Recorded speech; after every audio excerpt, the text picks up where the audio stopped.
Bihar news में स्वागत है आपका दोस्तों। मैं हूं फिरदौस गनी और आप देख रहे हैं केडीवी लाइव। दोस्तों आज हो चुका है 10 अगस्त 2024। तो आज की पूरे बिहार की टॉप न्यूज लेकर आए हैं आपके लिए। दोस्तों वीडियो शुरू करने से पहले आपसे एक रिक्वेस्ट है कि अगर आप पहली बार इस चैनल पर आए हैं तो चैनल को सब्सक्राइब करके बेल आइकन को प्रेस कर दीजिए और साथ ही साथ इस वीडियो को लाइक कर दीजिए। तो चलिए चलते हैं आज की फटाफट खबरों की ओर।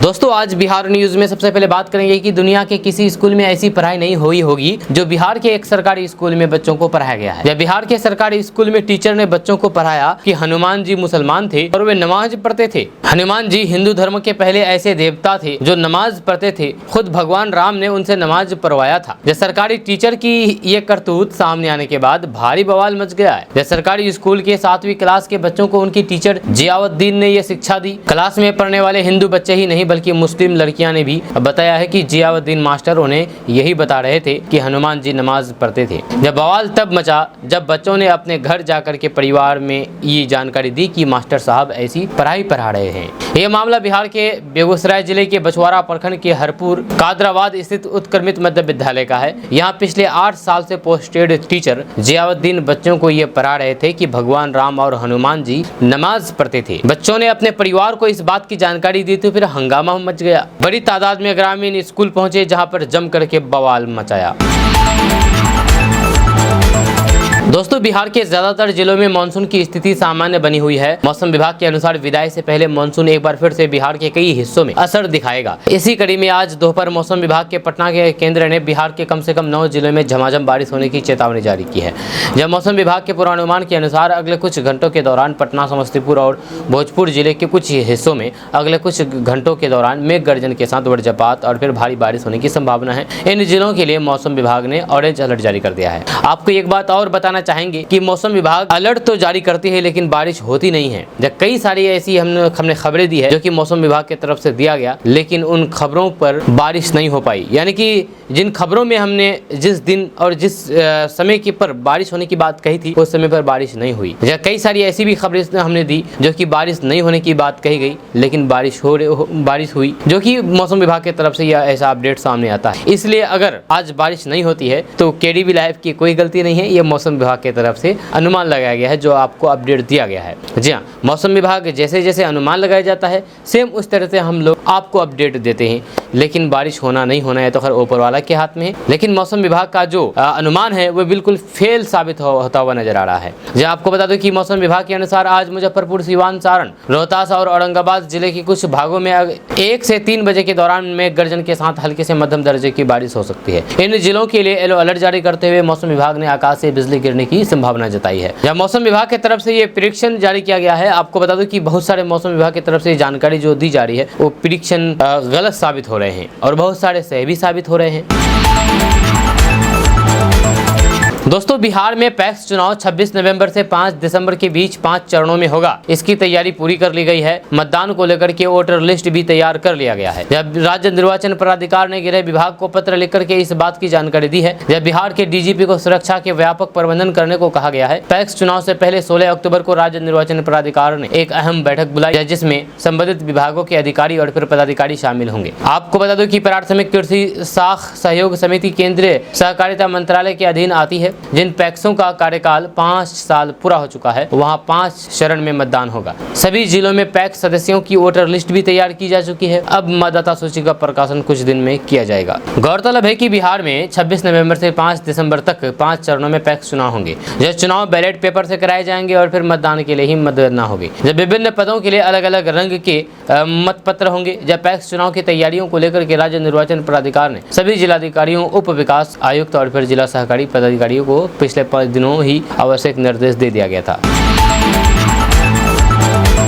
दोस्तों बिहार के सरकारी स्कूलों में अब कोई भी टीचर बच्चों को कालू, लल्लू, गोलू, मोलू, भाटा, गधा कहकर के नहीं बुला सकता है। इस पर पाबंदी लगा दी गई है। जी आपको बता दूं कि बिहार सरकार ने स्कूलों से मोहभंग हो रहे छात्रों को वापस विद्यालय में लाने के लिए एक नया निर्देश जारी कर दिया है। दरअसल स्कूलों में अक्सर शिकायत आती रहती थी कि कुछ टीचर अजीबोगरीब नामों का इस्तेमाल करके छात्रों का मजाक उड़ाते थे। उदाहरण के तौर पर यूपी बिहार में पढ़ाई में कमजोर छात्रों को गधा, सांवले रंग पर कल्लू और छोटे कद वाले बच्चों को भाटा कह करके बोला जाता था। लेकिन बिहार सरकार ने अब बड़ा फैसला लेते हुए इन शब्दों पर रोक लगा दी है। इसे लेकर के शिक्षा मंत्रालय की तरफ से एक सख्त आदेश जारी कर दिया गया है। नए आदेश के बाद बिहार के सरकारी स्कूलों में अब छात्रों के नामों का मजाक उड़ाना या फिर उन्हें तोड़ मरोड़ करके मजाक में बोलना बैन होगा। यह शिक्षा विभाग ने इस संबंध में सख्त निर्देश जारी कर दिया है, जिसमें कहा गया है कि अब कोई भी टीचर स्कूल में कल्लू, गधा या फिर ऊंट जैसे उपनामों का इस्तेमाल नहीं करेगा। विभाग का कहना है कि छात्रों के नामों का सही सम्मान होना चाहिए। या किसी भी तरीके का मजाक छात्रों के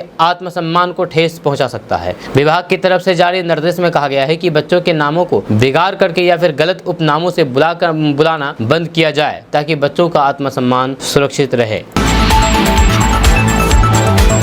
दोस्तों, तेजस्वी यादव एक बार फिर से दूसरे चरण की यात्रा पर निकलने वाले हैं। जब 16 अक्टूबर से 26 अक्टूबर तक वे कुल 11 जिलों में कार्यकर्ता संवाद कार्यक्रम करेंगे। जहां आरजेडी की तरफ से दूसरे चरण के लिए जिलों का चयन भी किया जा चुका है। तेजस्वी यादव 11 जिलों के कार्यकर्ताओं से मिलेंगे और उनकी बातें भी सुनेंगे। तेजस्वी यादव 16 अक्टूबर को बांका में रहेंगे। 16 अक्टूबर से 26 अक्टूबर तक वे किन किन जिलों में रहेंगे, इन 11 जिलों का शेड्यूल भी जारी कर दिया गया है। तेजस्वी यादव का कार्यक्रम दर्शन सा संवाद कार्यक्रम बांका, जमुई, मुंगेर, खगड़िया, बेगूसराय, लखीसराय, शेखपुरा, नवादा, नालंदा, जहानाबाद, अरवल, गया में होगा। इस बात की जानकारी आरजेडी के प्रदेश प्रधान सचिव रणविजय साहू ने दी है। उन्होंने सभी 11 जिलों के जिलाध्यक्ष को इसकी तैयारी करने की बात कही है।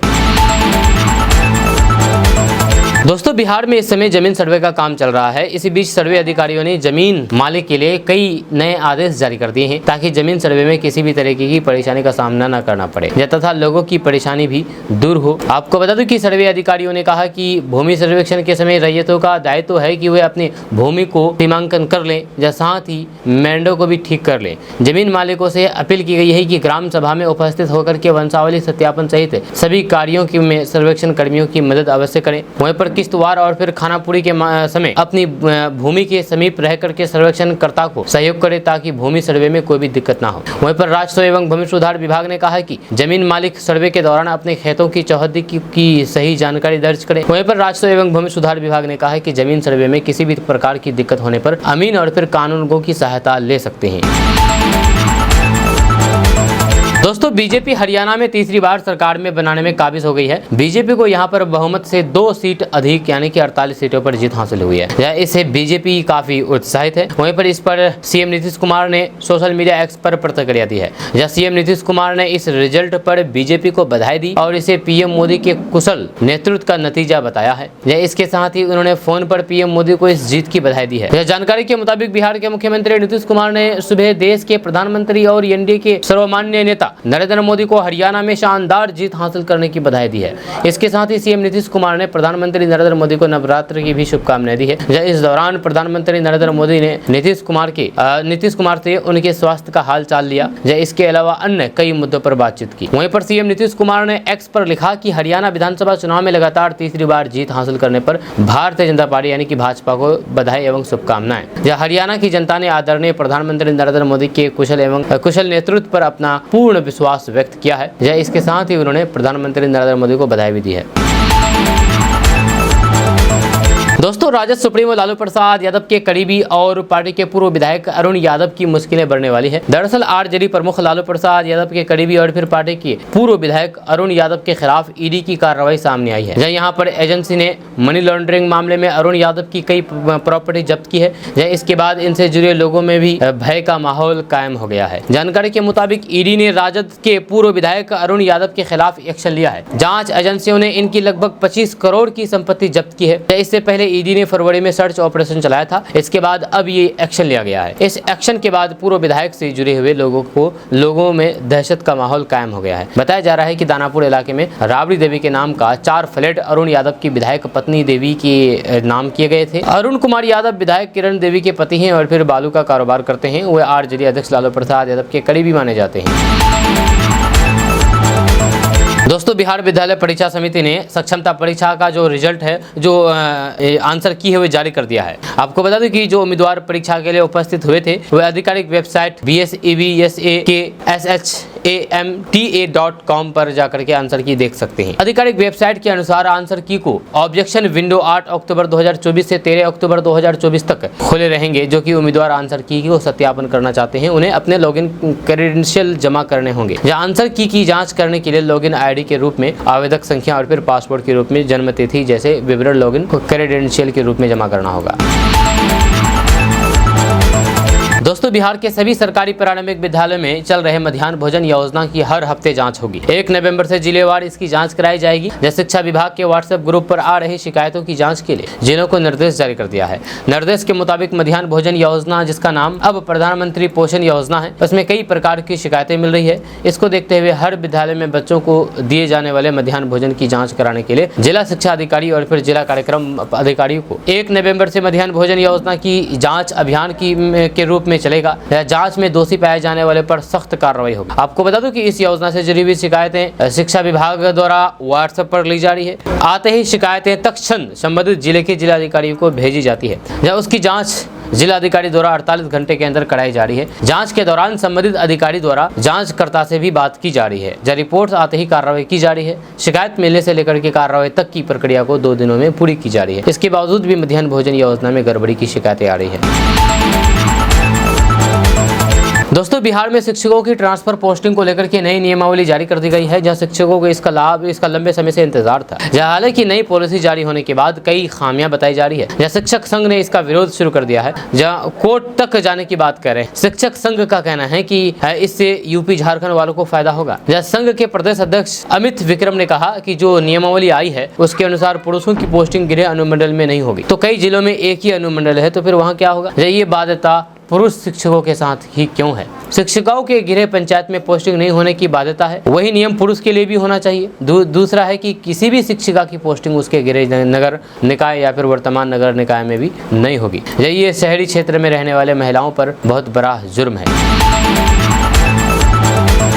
दोस्तों, तेजस्वी यादव कल दिल्ली से पटना पहुंचे। इस दौरान पटना में पत्रकारों से बातचीत करते हुए तेजस्वी यादव ने बीजेपी और फिर अपने विरोधियों पर जम करके निशाना साधा है। इस दौरान तेजस्वी यादव ने कहा है कि टुटपुंजे प्रवक्ता बंगले में कैसे घुस गए, भवन निर्माण विभाग के लोग जांच करें, कोई कुछ भी बोलता है। या तेजस्वी यादव ने कहा है कि बीजेपी को चाहिए इस मामले की जाँच सीबीआई से और ईडी से कराएं। इस दौरान तेजस्वी यादव काफी गुस्से में दिख रहे थे। उन्होंने कहा है कि मैं चैलेंज करता हूँ कि भाजपा पूरे मामले की जाँच कराएं। उन्होंने कहा है कि कौन लोग हैं जिन लोगों ने हम पर आरोप लगाया, क्या वे भवन निर्माण विभाग के अधिकारी हैं? या कोई भी व्यक्ति उप मुख्यमंत्री के आवास में घुस करके कैसे आरोप लगा देगा? उन्होंने कहा है कि मैं सभी लोगों को लीगल नोटिस भेजूंगा। आपको बता दूं कि तेजस्वी यादव दुबई गए हुए थे, जब वे बीते सोमवार को दिल्ली पहुंचे थे, वहीं पर मंगलवार को दिल्ली से पटना पहुंचे। तेजस्वी यादव ने कहा है कि हम जब बंगले में शिफ्ट हुए थे तो उस दौरान सब कुछ का वीडियो रिकॉर्डिंग भी हम लोगों के पास है। वहीं पर जब हमने बंगला छोड़ा था तब भी हमने रिकॉर्डिंग करके ही भवन निर्माण विभाग को भेजा था। तेजस्वी यादव ने कहा है कि इससे पहले तारकेश्वर प्रसाद जी थे,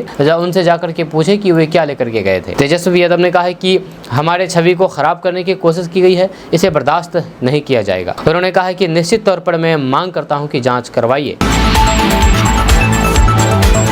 दोस्तों, बिहार सरकार के द्वारा बागवानी किसानों के लिए कई तरह की बेहतरीन स्कीमों को चलाया जाता है ताकि वे कम समय में अच्छा उपज प्राप्त कर सके। इसी क्रम में राज्य सरकार ने बागवानी किसानों के लिए गमले की योजना शुरू की है। जी हाँ, गमले की योजना। इस सरकारी योजना के तहत छत पर बागवानी स्कीम 2024-25, रूफ गार्डनिंग स्कीम 2024-25 की शुरुआत की है। इस योजना के तहत बागवानी किसानों को गमले लगाने के लिए 7,500 रुपए तक सहायता अनुदान दिया जाएगा। यानी कि अगर आप अपने छत पर गमले लगाते हैं तो 7,500 रुपए तक सहायता अनुदान दिया जाएगा। दरअसल सरकार की ये स्कीम खास तौर पर उन लोगों के लिए है जिनकी छत पर काफी खाली जगह है और वे बागवानी से जुड़े हुए कार्यों को करना चाहते हैं, लेकिन पर्याप्त राशि न होने के चलते नहीं कर पाते हैं। आपको बता दूं कि राज्य सरकार की इस स्कीम का लाभ बिहार के कुछ ही जिलों में के बागवानी किसानों को प्राप्त होगा। आपको बता दूं कि बिहार कृषि विभाग के द्वारा जारी की गई अधिसूचना के मुताबिक गमले की योजना का लाभ बिहार के पटना, गया, मुजफ्फरपुर और भागलपुर के शहरी क्षेत्रों में रहने वाले बागवानी किसानों को प्राप्त होगा।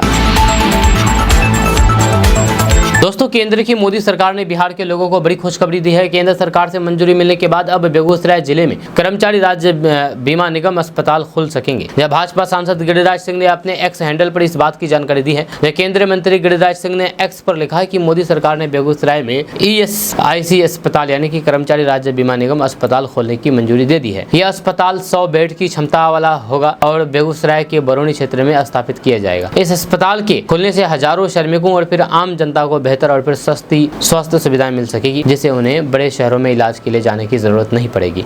यह फैसला नई दिल्ली में केंद्रीय श्रम मंत्री डॉक्टर मनसुख मंडाविया की अध्यक्षता में हुई। इसका फैसला ESIC की 194वीं बैठक के दौरान लिया गया है। बैठक में बिहार से श्रम संसाधन विभाग के सचिव दीपक आनंद भी उपस्थित थे। इस बैठक में बिहार के लंबित ESIC प्रोजेक्ट्स और फिर मुद्दों की भी समीक्षा की गई है और फिर इन पर त्वरित कार्रवाई का निर्देश दिया गया है। दोस्तों, तेजस्वी यादव और लालू प्रसाद यादव दिल्ली से पटना लौटे। इस दौरान तेजस्वी यादव ने जम्मू कश्मीर और हरियाणा के चुनावी नतीजों पर कहा कि लोकतंत्र है, जनता ने मतदान किया है और फिर एक जगह जो है इंडिया अलायंस की सरकार बनी है, दूसरी जगह बीजेपी फिर से आई है। जो जनता का फैसला है उसको सर आंखों पर हम लोगों को मानना चाहिए। आश्चर्यजनक नतीजे हरियाणा में आए हैं, लेकिन लोकतंत्र में जनता मालिक है और जनता जिसको चुनती है उसका हम स्वागत करते हैं। जब एक तरफा परिणाम आया है, भाजपा सत्ता में अपने बलबूते पर नहीं आ सकती। वहीं पर बाढ़ के दौरान सत्ता पक्ष के नेताओं ने तेजस्वी यादव पर आरोप लगाया था कि बाढ़ के दौरान वे गायब हो जाते हैं। इस पर उन्होंने कहा कि हम पर यह आरोप लगाया गया कि बाढ़ के समय में हम बाहर गए थे। आप समझिए इस बिहार की स्थिति क्या है। जब बिहार सरकार का मंत्री खुद कह रहा है कि हम लोग और फिर सतर्क रहते तो फिर ये हालात नहीं बनती। इससे ज्यादा बड़ी बात क्या हो सकती है। हम लोगों को पहले अपने गिरेबान में झांक करके देखना चाहिए। दोस्तों, बिहार में सड़क हादसे के मामले में लगातार इजाफा देखने को मिल रहा है। बिहार के अंदर शायद ही कोई ऐसा दिन गुजरता हो जिस दिन सड़क हादसे के मामले में लोगों की जान नहीं जाती हो। इसी क्रम में अब एक ताजा मामला जहानाबाद से निकल करके सामने आ रहा है, जहां पर विदेशी पर्यटकों से भरी बस गड्ढे में पलट गई, जिसमें 8 विदेशी यात्री घायल हो गए। इस घटना के बाद इलाके में चीख पुकार मच गई। जानकारी के मुताबिक पटना से गया जा रही बौद्ध भिक्षुओं की गाड़ी बुधवार की सुबह जहानाबाद में दुर्घटनाग्रस्त हो गई। हाईवा की टक्कर से टूरिस्ट बस सड़क किनारे गड्ढे में पलट गई। इस हादसे में 8 पर्यटक घायल हो गए। ये घटना करोना थाना क्षेत्र के सलेमपुर गांव के समीप की है। दोस्तों, बिहार में अलग अलग राजनीतिक दल 2025 के बिहार विधानसभा चुनाव को लेकर के अपना गणित सेट करने में जुट गए हैं। कोई बिहार में यात्रा पर निकल गया है तो फिर कोई पार्टी के अंदर ही रणनीति तैयार कर रहे हैं। 2025 के बिहार विधानसभा चुनाव में इस बार एक जनसुराज पार्टी के नाम से नए दल की एंट्री हुई है, जिस पर सबकी नजरें टिकी हुई है। जनसुराज के सूत्रधार प्रशांत किशोर ने पार्टी बनाने के साथ ही एक से एक दावे करके विपक्ष के होश उड़ा दिए हैं। अब उन्होंने एक बार फिर से इस बारे में बताया है कि कैसे पार्टी में चुनाव के लिए उम्मीदवार का चयन होगा। जनसुराज के सूत्रधार प्रशांत किशोर ने आगामी विधानसभा चुनाव को लेकर के स्पष्ट कर दिया है कि उनकी पार्टी में उम्मीदवारों का चयन जनता के माध्यम से किया जाएगा, ना कि किसी नेता या फिर पार्टी के समूह की ओर से किया जाएगा। उन्होंने कहा है कि ये एक अनूठी पहल होगी जहां पर पहली बार भारत में किसी राजनीतिक दल के उम्मीदवारों का चयन पूरी तरीके से जनता की राय से होगा। जब प्रशांत किशोर ने कहा है कि हमारी पार्टी में कोई भी व्यक्ति या फिर नेताओं का समूह उम्मीदवारों का चयन नहीं करेगा।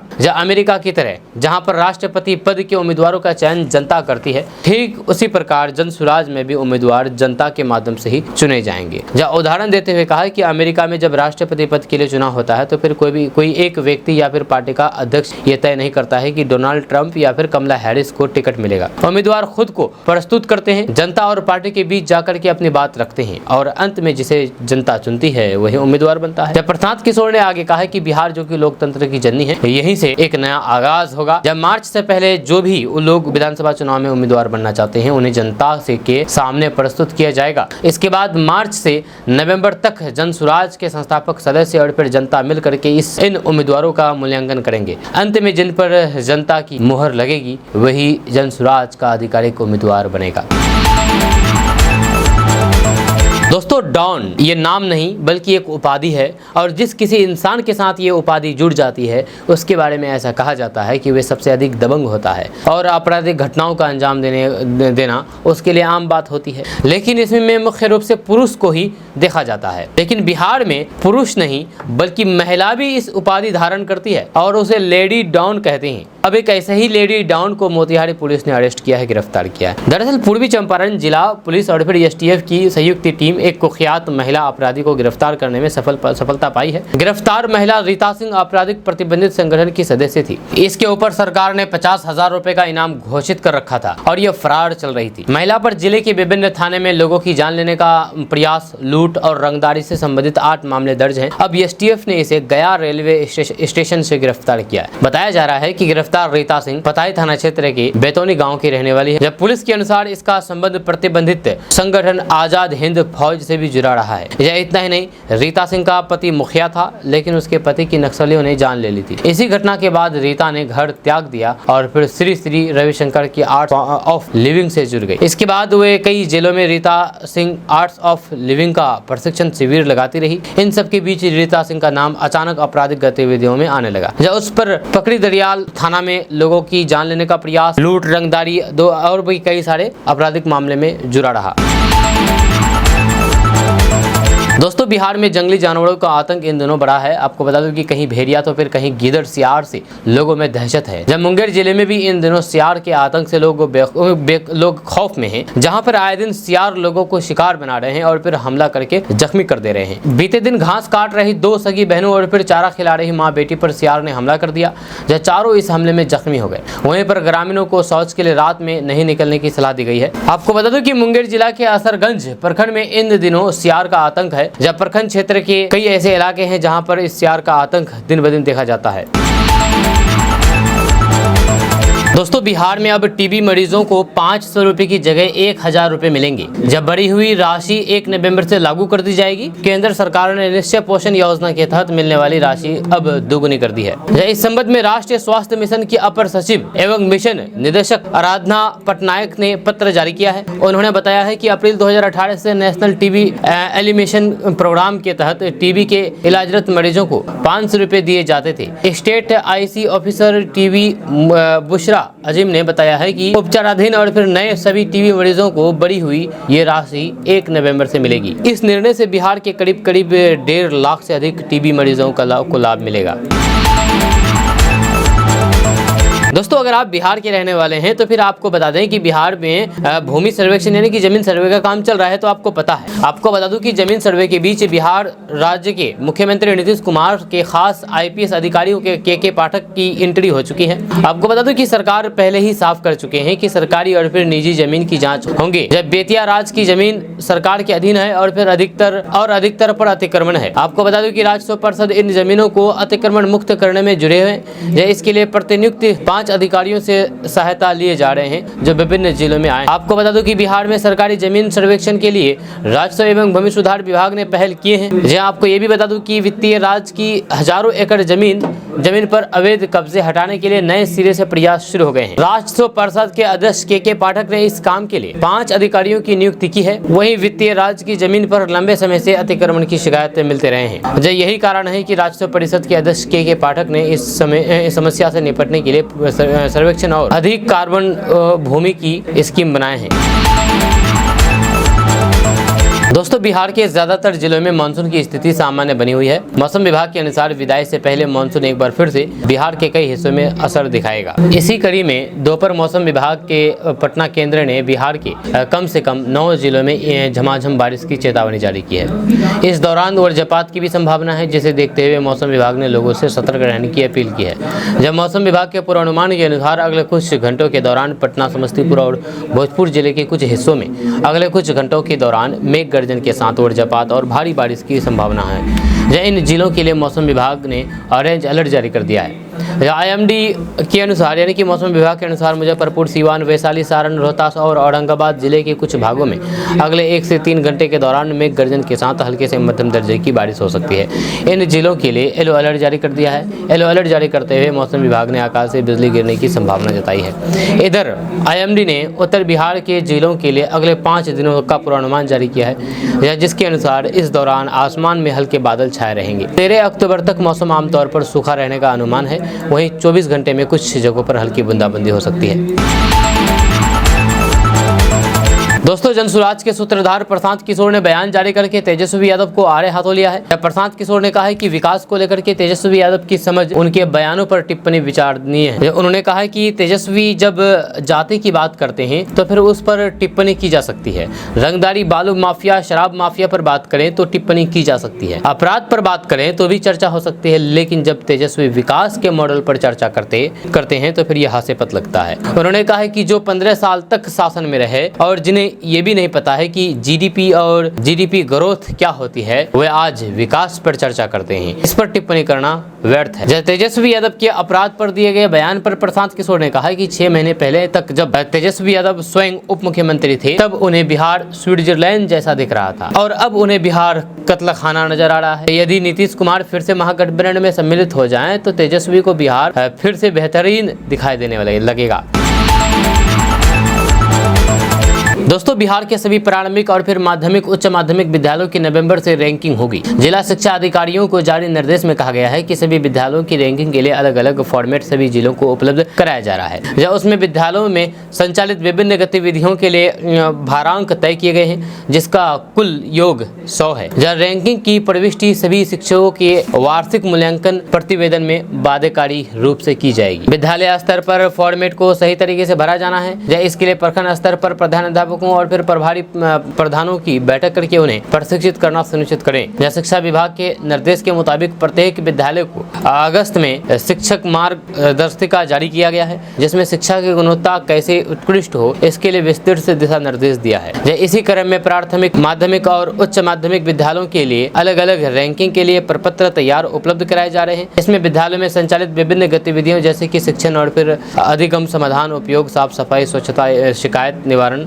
शैक्षणिक गतिविधियों के लिए अलग अलग नंबर तय किए गए हैं। रैंकिंग कुल 100 नंबर की होगी। दोस्तों, बिहार में गाड़ी चलाने वाले लोगों के लिए एक बड़ी खबर सामने आ रही है। ताज़ा रिपोर्ट के मुताबिक बिहार में व्यावसायिक वाहन चलाने वालों को सरकार के द्वारा 2-2 हजार रुपए की राशि दी जाएगी। साथ ही साथ उन्हें अन्य कई तरह की सुविधाएं मिलेगी। खबर के अनुसार सरकार ने वाहन चालकों के लिए मुख्यमंत्री वाहन चालक कल्याण योजना शुरू की है। इस योजना के तहत व्यावसायिक वाहन चालकों को बीमा, स्वास्थ्य की जाँच की सुविधा मिलेगी। साथ ही साथ पोशाक के लिए एक मुश्त 1 वर्ष के लिए 2000 रुपए दिए जाएंगे। आपको बता दूं कि इस योजना का लाभ लेने के लिए ट्रक, बस, ऑटो, टैक्सी समेत अन्य निजी चालकों को ऑनलाइन रजिस्ट्रेशन करना होगा। इन वाहन चालकों को प्रधानमंत्री जीवन ज्योति बीमा योजना, प्रधानमंत्री सुरक्षा बीमा योजना से भी जोड़ा जाएगा। आवेदन के लिए दस्तावेजों के बारे में अगर बात की जाए तो मुख्यमंत्री वाहन चालक कल्याण योजना का लाभ लेने के लिए वाहन चालक के पास आधार कार्ड, जाति प्रमाण पत्र, निवास प्रमाण पत्र, आय प्रमाण पत्र, bank passbook, driving licence, mobile number, passport size photo आदि होना चाहिए।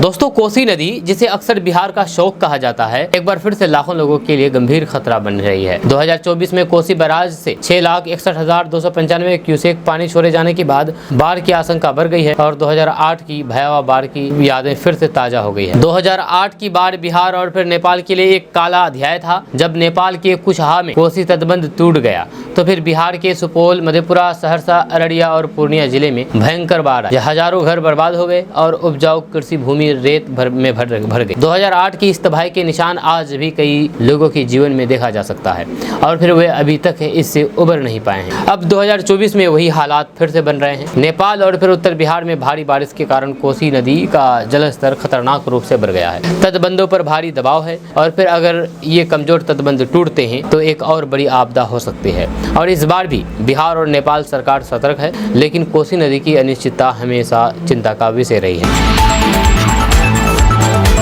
दोस्तों, बिहार के 3 ऐसे नेता हैं जो कि पिछले विधानसभा चुनाव के दौरान और चुनाव के बाद धोखा खा चुके हैं। आगामी विधानसभा चुनाव में सारे नेता अपना हिसाब किताब बराबर करने के लिए किसी हद तक भी जा सकते हैं। बदले की आग में जल रहे इन नेताओं को इस चुनाव का बेसब्री से इंतजार है। सबसे बड़ा नाम है मुख्यमंत्री नीतीश कुमार का, जिन्हें चिराग पासवान ने बहुत बड़ा नुकसान पहुंचाया, जब उनकी सभी सीटों पर उम्मीदवार देकर के 35 से ज्यादा सीटों का नुकसान कर दिया। जो दूसरे नेता है मुकेश सहनी और चौथे नेता है ओवैसी, जिनके विधायकों को चुनाव बाद बीजेपी और और फिर आरजेडी द्वारा तोड़ दिया गया। चिराग पासवान अभी एनडीए के साथ है, ऐसे में उनसे नीतीश कुमार तभी बदला ले पाएगा जब वो एनडीए का साथ छोड़ेगा। राजनीतिक पंडितों के अनुसार नीतीश कुमार 120 सीटों पर चुनाव लड़ने की मांग करके बीजेपी को चिराग पासवान कम से कम 3 सीटें देने के लिए मजबूर कर सकते हैं। सूत्रों के अनुसार अगर ऐसा हुआ तो फिर बीजेपी भी 100 से कम सीटों पर नहीं लड़ना चाहेंगे। ऐसे में 43 सीटें ही सहयोगी दलों के लिए बचेगी। या किसी भी हालात में जीतन राम मांझी और फिर उपेंद्र कुशवाहा 10 से कम सीटों पर नहीं मानेंगे। ऐसे में बीजेपी के पास मुश्किल से 23 सीटें चिराग पासवान को देने के लिए बचेंगी। चिराग पासवान 30 से कम सीटों पर लड़ना चाहते हैं। जब पिछले चुनाव में उन्होंने एनडीए का साथ इसलिए छोड़ दिया था क्योंकि बीजेपी उन्हें 15 से ज्यादा सीटें देने को तैयार नहीं थी। वहीं पर दूसरे चोट खाए नेता है एआईएमआईएम चीफ असदुद्दीन ओवैसी। उन्होंने 2015 के विधानसभा चुनाव में पहली बार 5% वोट हासिल किया और 2020 के बिहार विधानसभा चुनाव में एआईएमआईएम का वोट प्रतिशत बढ़ करके 1.26% तक पहुंच गया और उसने 5 सीटें जीत ली और विधानसभा में कई सीटें जीतने वाले आरजेडी के उम्मीदवार को हराने का कारण भी बने। फिर क्या था, तेजस्वी यादव ने एआईएमआईएम के 4 विधायकों को तोड़ करके आरजेडी में ले लिया।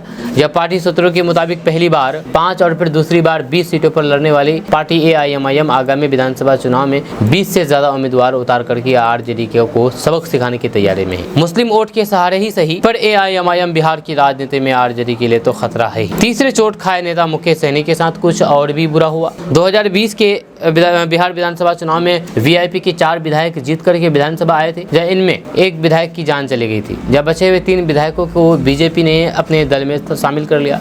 वीआईपी के टिकट पर जीतने वाले ये 3 विधायक राजू सिंह, सुवर्णा सिंह और मिस्त्री लाल यादव बीजेपी के नेता ही थे। विकासशील इंसान पार्टी यानी कि वीआईपी भी भाजपा से खार खाए बैठी है। जब ये 3 विधायक जो कि वीआईपी से भाजपा में शामिल हुए वो केवल चुनाव लड़ने के मनसा से आए थे। जब बीजेपी जीतने के बाद अंत में फिर से बीजेपी में चले गए। भाजपा की इस हरकत से नाराज वीआईपी के अध्यक्ष मुकेश सहनी अभी तक भाजपा के उस विश्वासघात को याद किए हुए बैठे हैं। आगामी बिहार विधानसभा चुनाव में वीआईपी अपने उनसे बीजेपी को सबक सिखाने की मोड में है। दोस्तों, पूर्वी चंपारण के कई गांवों में जल्द ही सड़कों के निर्माण कार्य की शुरुआत होने जा रही है, जिससे ग्रामीणों को पुरानी टूटी सड़कों से छुटकारा मिलेगा। आपको बता दूं कि ये सड़क निर्माण कार्य प्रधानमंत्री ग्राम सड़क योजना के तहत तीसरे चरण में किया जाएगा। इस योजना के तहत 10 किलोमीटर लंबी और फिर 12 फीट 4 इंच चौड़ी सड़कें बनाई जाएगी, जो गाँव के लोगों के लिए बड़ी सौगात साबित होगी। जानकारी के मुताबिक इस सड़क निर्माण पर 10 करोड़ रुपए से भी अधिक की लागत आने की संभावना है। ग्रामीणों में इस परियोजनाओं को लेकर के काफी उत्साह देखा जा रहा है, क्योंकि इससे आवागमन की समस्या समाप्त हो जाएगी। टूटी फूटी सड़कों के कारण लोगों को लंबे समय से परेशानी हो रही थी, लेकिन अब इस नई परियोजनाओं से उन्हें राहत मिलेगी। दोस्तों, भोजपुरी सुपरस्टार पवन सिंह ने लोकसभा चुनाव 2024 में बिहार में सबसे अधिक सुर्खियां बटोरी थी। राजनीतिक जानकारों की माने तो उन्होंने 3 सीटों पर एनडीए को नुकसान पहुंचाया। उनकी रैली में हजारों की संख्या में लोग आए। हालांकि वे जीतने में नाकाम रहे। अगले साल बिहार में विधानसभा चुनाव होने वाले हैं। इसी बीच एक और भोजपुरी सुपरस्टार ने बिहार की राजनीति में एंट्री कर ली है।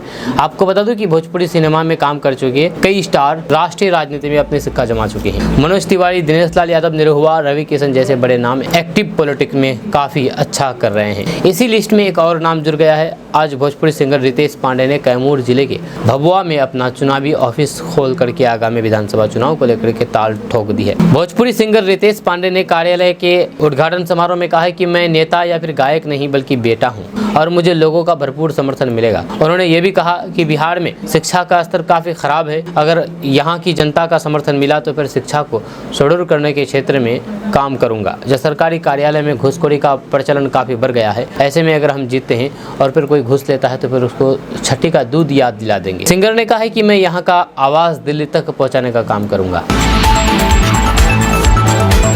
दोस्तों, बिहार में मनरेगा के तहत बड़े पैमाने पर खेल मैदान विकसित किए जाएंगे। यह ग्रामीण विकास विभाग ने इस पर काम शुरू कर दिया है। लक्ष्य है कि नवंबर 2024 तक मैदान निर्माण का एस्टीमेट तैयार करके स्वीकृति लेकर के काम शुरू कर दिया जाए। इसमें शिक्षा, खेल और फिर पंचायती राज विभाग का भी सहयोग लिया जाएगा। मनरेगा से न सिर्फ मैदान का विकास होगा बल्कि खिलाड़ियों के लिए दौड़ने के लिए ट्रैक, वॉलीबॉल, बैडमिंटन, बास्केटबॉल के कोर्ट, फुटबॉल के लिए गोल पोस्ट भी इसी योजना से तैयार किए जाएंगे। साथ ही ऊंची कूद, लंबी कूद, खो खो, कबड्डी आदि खेल के लिए जरूरी पूरे इंतजाम वहाँ किए जाएंगे। जब विभाग की योजना है कि 5 से 6,000 मैदान विकसित किए जाएंगे। इसको लेकर के मुख्य सचिव अमृतलाल मीना की अध्यक्षता में ग्रामीण विकास, शिक्षा, पंचायती राज और फिर खेल विभाग के पदाधिकारियों की बैठक भी हुई थी।